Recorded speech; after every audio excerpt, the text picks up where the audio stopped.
Hadirin, inilah sesi kedua. Kita dengarkan dulu pertanyaannya. Rasio ketimpangan antara yang kaya dan miskin di Jakarta adalah salah satu yang tertinggi di Indonesia.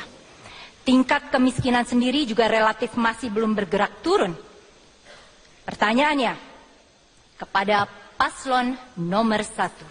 Dalam waktu 2 menit, jelaskan langkah yang akan Anda ambil untuk solusi masalah tersebut, terutama dalam menciptakan lapangan pekerjaan dan mengurangi dominasi penguasaan aset agar ketimpangan dan kemiskinan bisa secara konkret dikurangi. Silakan.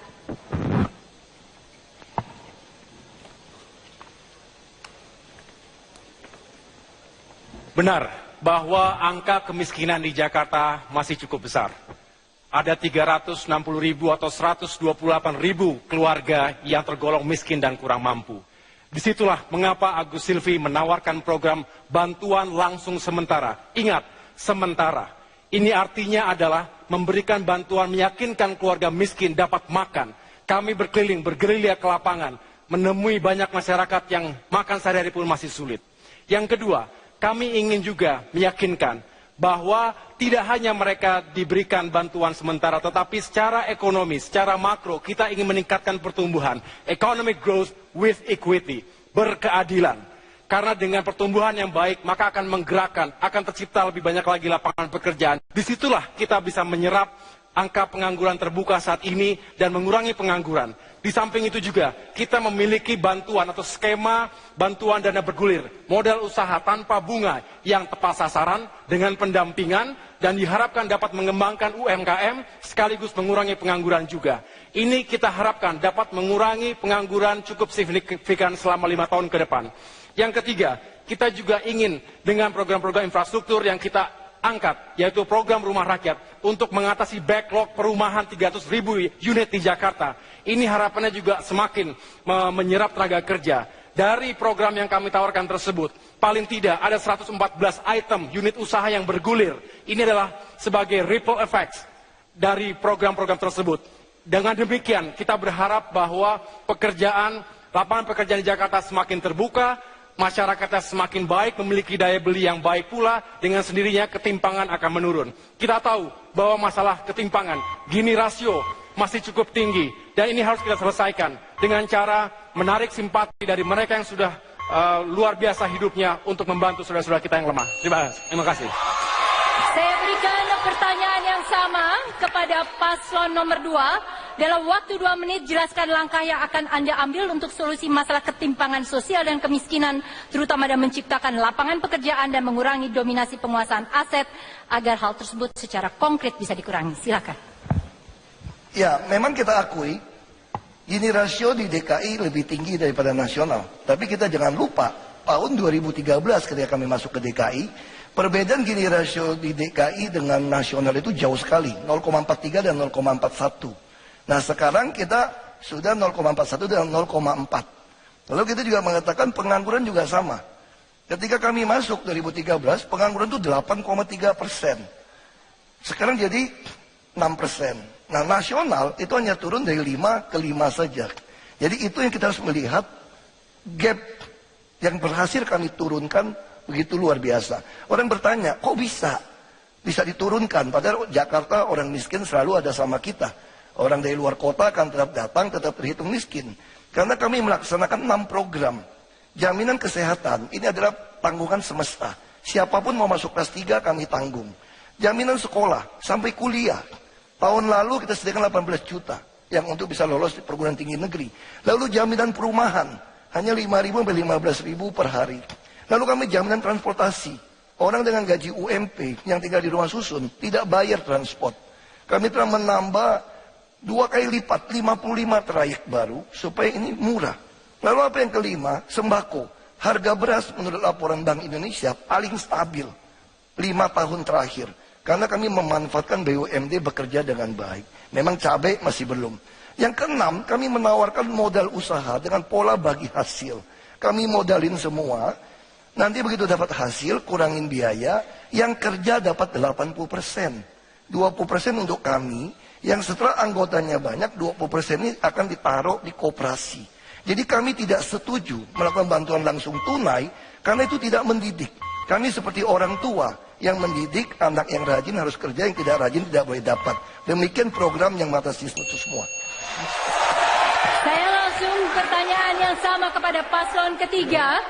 Dalam waktu 2 menit, jelaskan langkah yang akan Anda ambil untuk solusi masalah ketimpangan sosial dan kemiskinan, terutama dalam menciptakan lapangan pekerjaan dan mengurangi dominasi penguasaan aset agar hal tersebut bisa secara konkret berkurang. Bila tadi kita dengar, pasangan calon pertama memberikan ikannya, pasangan calon kedua memberikan kailnya. Ikan dan kail baik diberikan, tapi jika kolamnya masih ada, bagian kami menyiapkan, memastikan kolamnya masih tersedia. Di sini penting, apalah artinya ikan dan kail bila kolamnya habis? Karena itu justru yang menjadi penting bagian kita adalah kita tidak mendekati masalah kemiskinan semata-mata sebagai masalah sosial, tapi masalah peningkatan kesejahteraan. Kami bukan memerangi kemiskinan. Pendiri Republik ini tak pernah mengatakan memerangi kemiskinan. Mereka mengatakan memajukan kesejahteraan umum. Mereka mengatakan mencerdaskan kehidupan bangsa. Mereka tidak mengatakan memerangi kebodohan. Optimisme, pesan positif. Dan di sini yang kami hadirkan 44 pusat pertumbuhan ekonomi di Jakarta yang akan menumbuhkan lapangan pekerjaan. Karena itu program OKOC yang tadi disampaikan oleh Bang Sandi lebih dari sekedar menumbuhkan wirausaha. Ini adalah program untuk pertumbuhan ekonomi yang nanti akan menyiapkan lapangan pekerjaan. Yang kemudian tidak kalah penting, tidak bergantung semata-mata dari pemerintah. Jakarta adalah kota di mana perekonomian Indonesia berpusat. Kita gerakkan sektor swasta. Bekerja bukan yang besar-besar saja. Sebagai contoh, Anda penjahit di kampung, maka umumnya melayani warga tetangganya. Kami siapkan programnya agar Anda menjahit di kampung, tetapi order yang Anda terima tersambung dengan perusahaan-perusahaan besar. Dengan begitu ada sambungan antara home industry dengan large scale industry. Lakukan itu di seluruh Jakarta, maka yang terjadi bukan sekedar pengentasan kemiskinan, bukan sekedar mengentaskan ketimpangan. Yang terjadi adalah maju bersama, kesejahteraan bergerak, dan insya Allah maju kotanya, bahagia warganya. Ya, pasangan pendukung para paslon nomor 3 ditahan dulu. Kini terbuka ruang untuk para kandidat saling menanggapi. Akan dimulai dari paslon kedua. Silakan paslon kedua menanggapi pernyataan dari paslon ke-1 dan ke-3. Anda boleh melakukan kritik ataupun argumen ataupun menunjukkan dengan lebih jelas mengapa program Anda lebih unggul dibanding yang lain. Waktunya adalah 1,5 menit. Untuk paslon nomor 1, pertanyaan saya adalah bagaimana mengelola dana 10 miliar oleh RT dan RW supaya 1 miliar 1 miliar untuk RT dan RW, ya, supaya mereka bisa mempertanggungjawabkan dan tidak masuk penjara.